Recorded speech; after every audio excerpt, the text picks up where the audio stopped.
Hi there, and thanks for joining me for this week's edition of your Wheel and Anchor weekly newsletter. Well, I've been speaking to more and more members over the last days and weeks, and I've been hearing some positive signs that things are gradually starting to open up back in Canada, and you can get out and enjoy some fresh air, and spring is coming, albeit a bit slowly in some parts of Canada from the sounds of it, but hopefully those days will get longer. The weather will get warmer, and you'll be able to enjoy life as it gradually returns to normal. That being said, for us in travel, there's still a lot of uncertainty about the future, and I want to share a few thoughts about that, because I've been talking to members who've been asking what's going to happen with our trips scheduled for this fall. Also, at the end, I'm going to announce the winner of our first virtual travel trivia, which happened this past Thursday morning. It was a lot of fun, and so if you if the idea of travel trivia appeals to you, we're going to be doing it all again on Thursday, May the 26th at 11 o'clock Eastern Standard Time. And one of the categories that we're going to feature next time around is wine regions of the world. So if you know your wine regions, then come on out and join us on the 26th, and we will have one category. We had a total of 5 categories with 5 questions each, 25 questions, so the whole thing was just a mere 40 minutes long. And as I say, at the end of today's newsletter, I'll announce the winner.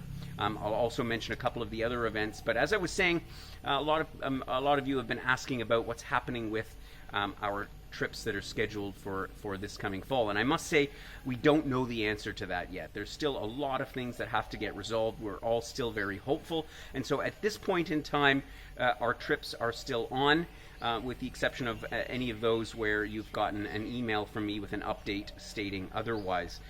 And what's necessary to happen before we can actually travel internationally is, I think there's a few things.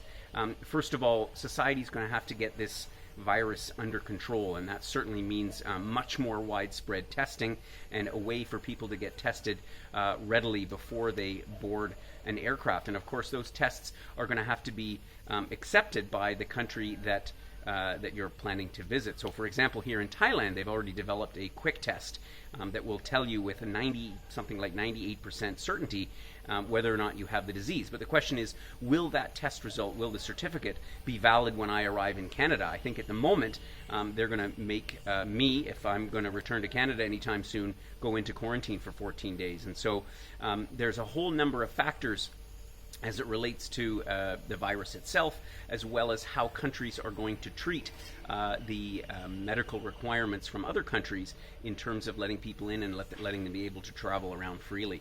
And of course, the other major factor is the airlines. And as we all know, the airlines have suffered massively over the course of this pandemic, and there's still a lot of hard times ahead. And so there's been lots of rumors that airlines are going to leave the middle seat free, or they're going to come up with some kind of a plexiglass barrier, or a whole other bunch of ideas that they're contemplating. But nobody knows for sure what's going to happen and how it is that they're going to deal with this. And as a result, as airlines gradually come back on stream, they are going to have different rules and regulations as it applies to travelers and how we are actually able to fly. So all of those things need to get resolved. I'm optimistic that in the next couple of months we'll get a lot more clarity, and I'll certainly keep you updated as to those fall trips as we find out more information. So for our virtual travel trivia, our winner for this first edition is Ellen Hill. And Ellen, congratulations, you've won a $100 travel certificate valid for any Wheel and Anchor trips, which has no expiry date on it. So anytime that you can travel with us, we will be happy to have you along and give you a $100 travel credit. And we will also be issuing one for our next virtual travel trivia on May the 26th. Just a couple other things coming up.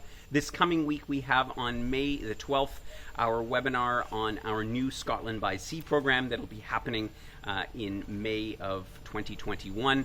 That's going to be a repeat from the one that was supposed to happen this year, but we're going to be back to Scotland, cruising again around the coast. And then on May the 26th, on May the 19th, we have a new program that I'm very excited about, which is our Chelsea Garden Show and Jardin des Plantes, two of the biggest floral exhibitions in Europe.